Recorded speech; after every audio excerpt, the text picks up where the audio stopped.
construction and mining is much less. It's much less significant. Okay? And here I have to say, I looked at the figures for manufacturing, and very often this is light manufacturing. It's not intensive production. It's small factories, plastics, very often processing ingredients from China in special economic zones, which we find dotted across the continent. Okay? And the finance FDI very often is supporting financial services which underpin manufacturing, underpin construction and mining. So what we see here is that the FDI is not going towards industrialization processes, is not going towards the possible diversification of Africa's economies, is going towards a reproduction of some of the tendencies which have already existed. Okay? Because a lot of the infrastructure projects, a lot of the construction is being built to support the extraction of primary commodities from Africa elsewhere. Okay? So it's very similar to. Am I talking too fast? No, you're just right. I'm just spending like too much time thinking of the correct term for construction. Construction? Building? Yeah. Well, I only know how to say Cantonese and just fine. Okay. Rendering. Okay. And so then easy way to stage we're actually close to 30 minutes. We're going to add. I'm sorry? We're actually at 30 minutes. Oh my gosh. So should we? That went quick. I think we can bring add. I'll try and speed up. But then I'll be having problems. I can do it. Okay.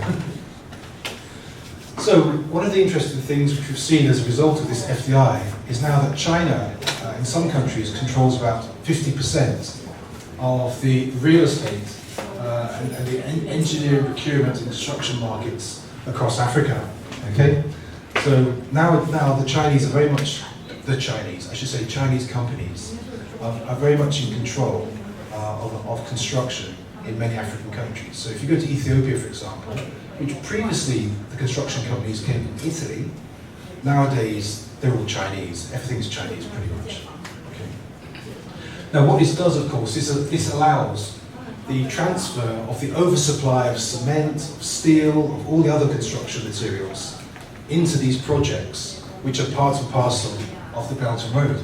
And in addition, in contrast to what's going on in China, where the profit rate is falling, in Africa, the profit margins are very high. Okay? So I was looking at one report and it said that a quarter of the companies had recovered their investment costs within 1 year. That's pretty impressive, right?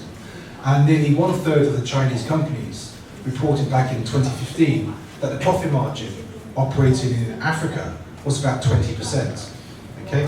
Now, if you think to the slide where it said that the generalized profit rate in China was 2.7%, you're now getting 20% in Africa. You can understand why a Chinese company would move to Africa, right? And not stay in China. So why is this a problem? Because you might think, well, there's money coming towards Africa and FDI, and China's interested in Africa and it's building these new roads, new railways. This has got to be a positive thing. What's the problem? Well, the problem is related to how we understand the global political economy, okay, and the structures of the global economy. Will the International Division of Labour allow African countries to move up the value chain or not? And that's the big question. Okay. As you know, African economies have been inserted into the global capitalist system in a structural dependency. So they're structurally dependent upon external economies. We know this, they export commodities, etc., etc. There's this structural dependence which has been built into most African economies by the experience of the spread of capitalism from the core to the periphery and the process of imperialism and colonization. Okay? And as Samir Amin points out, this has meant that most African economies depend upon two things to really generate their reproduction. One is the export of their products, their so-called tropical products, okay? And secondly, It's the export of hydrocarbons, gas, oil, diamonds, minerals, etc., etc. And that characterizes the vast majority of African economies. Very few African economies have an industrial base. South Africa is the one exception. And then, of course, we have a small industrial base in Kenya and in Nigeria. I'm only talking about sub-Saharan Africa here. The rest, very much dependent upon these two features. What this means is that we also have a contrast between articulated and disarticulated economies. So an articulated economy is one that is where we have different parts of the economy interacting with each other, generating growth in different sectors in a relatively harmonious fashion. Okay? This is where the economies can be quite self-driven, and where we have a developed economy. This is a characteristic of a developed economy, is where you have an articulated economy. Okay? A disarticulated economy is where different sectors are not related to each other, they don't interact with each other, and it's very difficult to find parts of the economy which are operating in harmony. Yesterday I gave the example of a Chinese manufacturer who makes mattresses, who couldn't find the plastic covers. She was in Zambia. She's a businesswoman in Zambia, and she makes mattresses, but she couldn't find the plastic covers for the mattresses, so she has to get it from South Africa. And that was one example. There are many other examples which show that in a disarticulated economy, you don't have the coherence of the inputs. Okay. So what this means is that certainly the Belt and Road might produce growth figures, higher GDP figures in Africa, in some of the Belt and Road countries. Okay, it may cause an expansion of the internal market, but the internal market is disarticulated. And secondly, the expansion of the African markets is simply a byproduct of China's activities and is not a direct policy choice or policy goal. Now, this is then made worse because for investment to be productive and sustainable, okay, development must have reached a level in which there is a possibility where there can be an evolution to industrialization through the process of diversification. Otherwise, as Paul Baran said in his Political Economy of Growth back in 1957, the sources of external economics, as they may appear in the economic system, in other words, the FDI, okay, will only strengthen those forces that keep the economic and social structures in the condition in which they find it. In other words, foreign investment in disarticulated economies is likely simply to reproduce existing tendencies and existing pathologies within an underdeveloped economy. This contrasts very strongly with foreign direct investment in articulated economies, which we find in the West, Australia, elsewhere, okay, where investment can generate widespread and even growth. Now, how does this relate to the Belt and Road? Well, the Silk Road Academy of the Chinese Academy of Social Sciences, there's lots of Belt and Road and Silk Road Academies in China nowadays. If you want to get a job in China, you know what to study. Okay? They write in a book which I bought in Beijing last year, Africa possesses the most abundant resources in the world. China, on the other hand, has become the world's largest producer of industrial products. Okay? Thus, both China and Africa, this is what they write, both China and Africa must get rid of the dependence on Western markets and seek new and more stable capital markets, commodity markets, and investment markets, etc. What is this? This is simply the diversification of dependency, right? Where you replace the West with China, okay? This vision of the Belt and Road does not promote industrialization or development in Africa.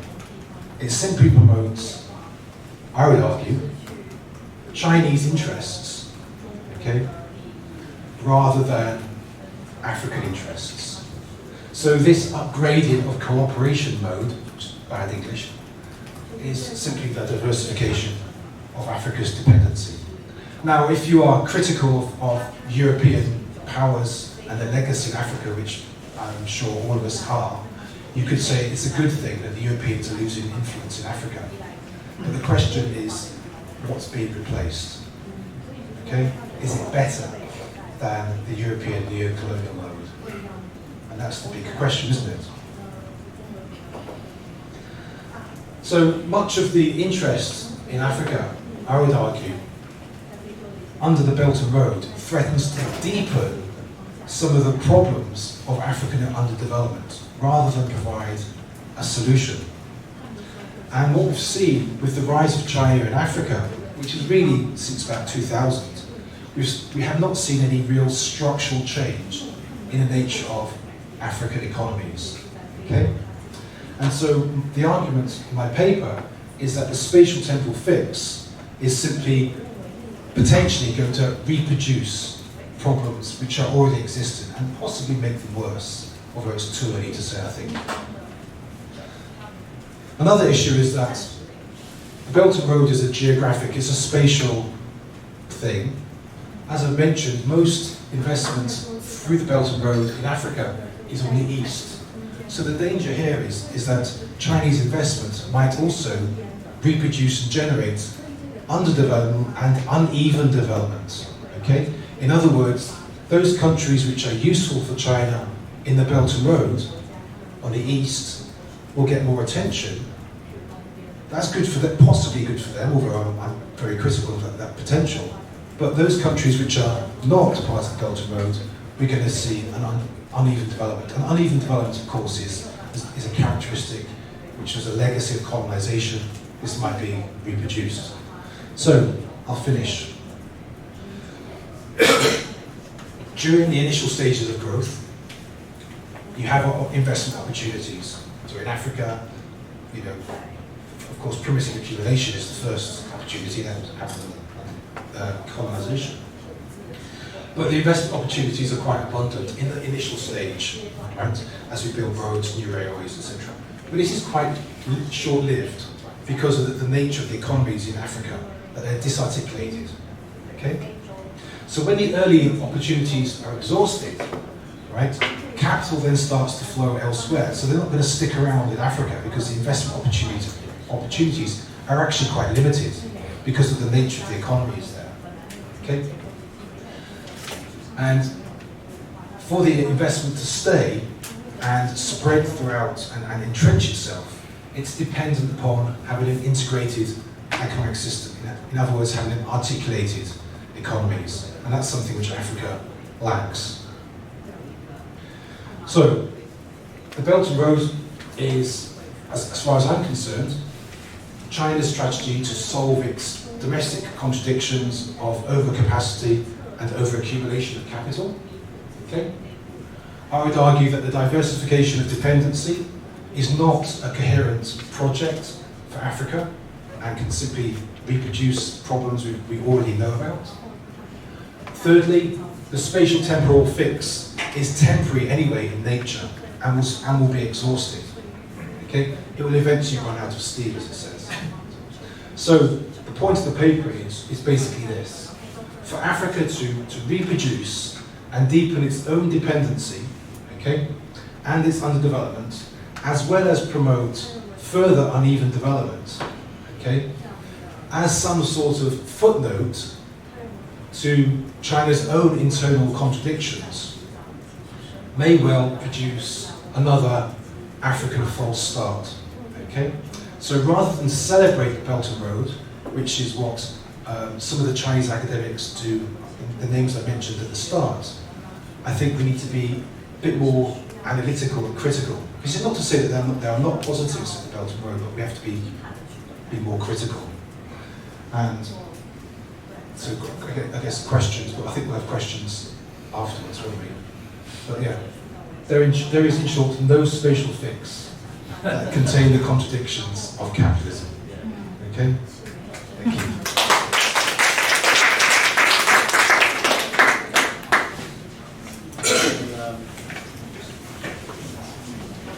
Next is this institute's own, Yuan-horng. And I think in keeping with parody, also 30 to 40 minutes, 40 being the upper limit. Given that the third speaker was unable to make it, but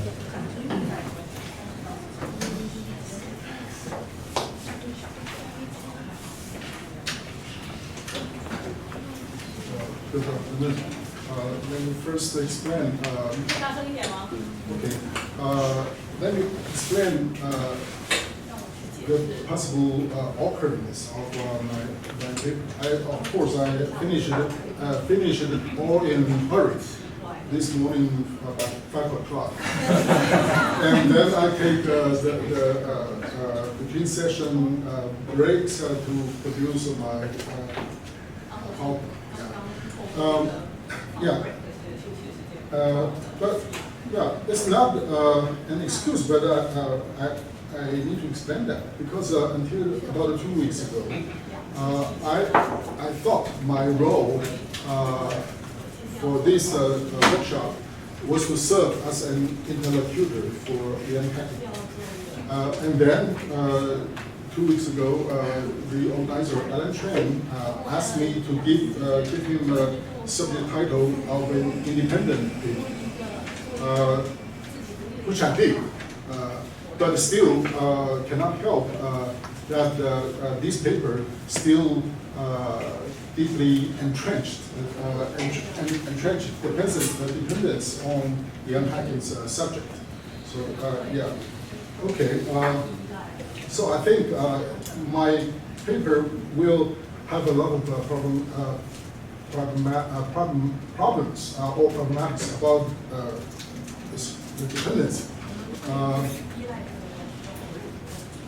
Okay, but before we go into the problematic of dependency,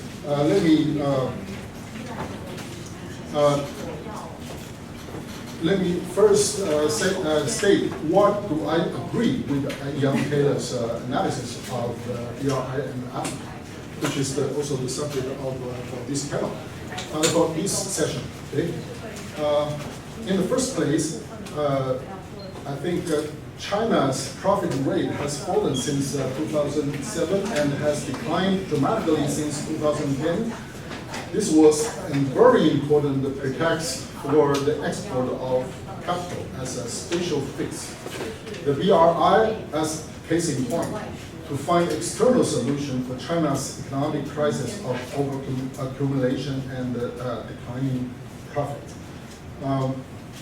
I would say furthermore that it was also a symptom of what known as a heavily party state steering, retreating market economy, rolled back to state-owned company and planned economy, and lately debt-financed China model of development had exhausted itself. More point that I agree with Taylor's analysis.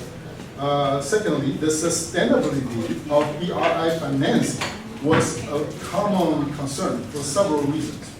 The epidemic corruption along the trail BRI connected is a problem, not at personal level, nor merely at organizational level, but of an institutionally built-in. A common complaint is that BRI lack transparency, but the BRI is opaque by design. As Jonathan Hillman points out, limiting outside scrutiny gives Chinese companies an edge in risky markets, and it allows Beijing to use large projects to exercise political influence. China's largest lenders are opaque, 都是央企啊，那几家银行。Projects are publicized after contractors are picked, and the loans term are rarely released. To handle huge financial deals opacally provides even more opportunities for political leverage. For example, by agreeing to inflate project costs, Beijing can funnel money to to its friends in high place. Just two cases in point. One is Malaysia's former Prime Minister Najib Razak, who has been charged with corruption over 1 MDB by inflating the cost of infrastructure project. Another case relevant to the African context is Patrick Hall, 何志平，这个是哪位女星的老公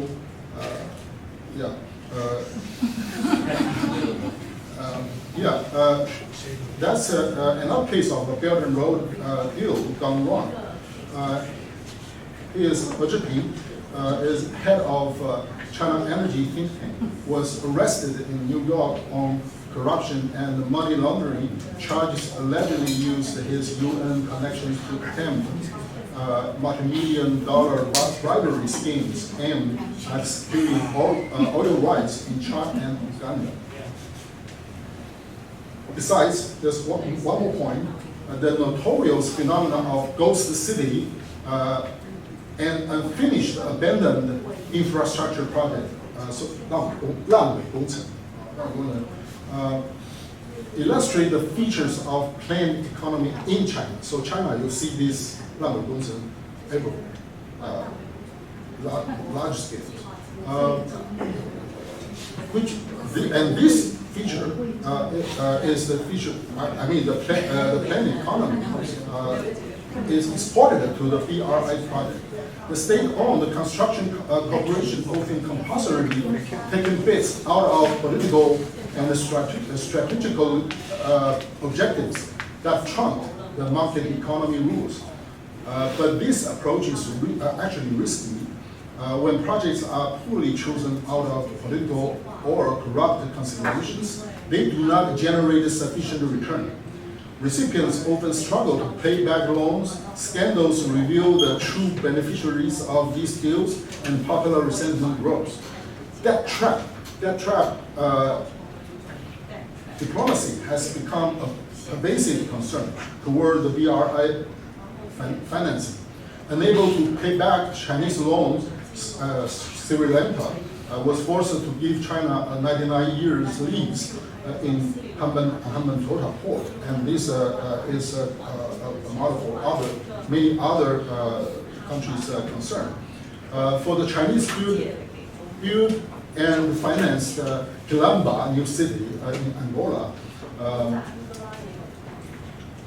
it's a ghost estate for more than 200,000 inhabitants, largely unoccupied for years, and till last year probably there's 80,000 inhabitants. The project is finished by 2012, and through many years it looks just like the ghost city in about 50 places in China. So these kind of ghost,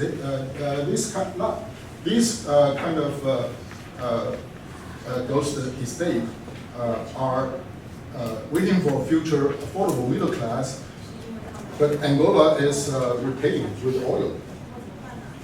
So now, so the last three frames is what I agree with Ian Taylor. Now I begin some of my questions. First, how exceptional is African dependency? If Africa's continued dependency on primary commodities, particularly in the energy and mineral sector, is a worrisome trajectory for future development, so does Russia. The country continued to be natural resources exporter whose products do not compete directly with the manufactured export of the developed countries.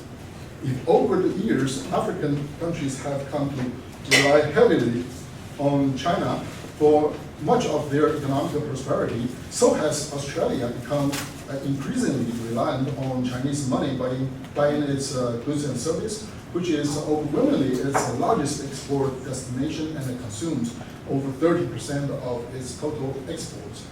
and the top commodities exported to China were iron ores and concentrations, coal, natural gas, and gold, measured resembling typically commodity dependence. Yeah, but I just heard a young tailor marked another different criteria because Australia remains quite articulated. So this kind of reliance on export can generate wealth and in a more healthy way. But yeah, okay. Let me raise another case. When you consider China as now in a quite serious dependency. Let me explain this. Actually, for the dependency field, when discussing key features of dependency, technology is at the center stage. The core countries control the technology and the system of generating technology.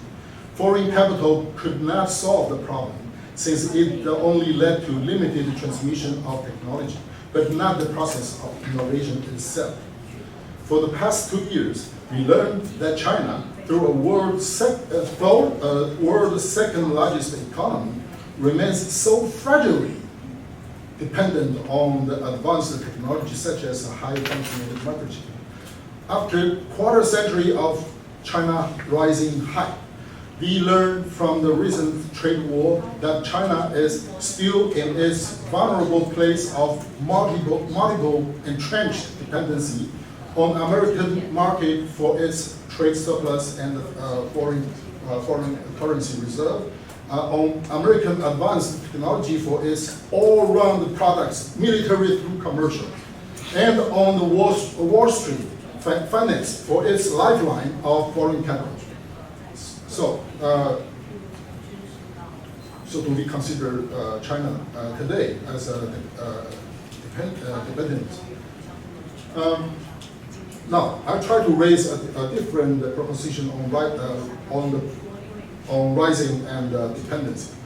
If there is a profound contradiction between the talk of an African rising and admitting this is wholly dependent on external demand, the same should apply to the talk of China rising.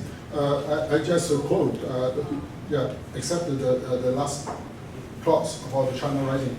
I just quote from Ian Taylor's book, African Rising. So by the same standard, we should apply to can we talk about China rising on the one hand, but then recognize actually that rising are all still because of the external demand, including the American market. Or else, as I would suggest, there may be another way of wording the proposition. It's common in international relations as well as in life course to see that someone is rising while in the context of multiple dependency. For rising and dependency are both multi-dimensional measures.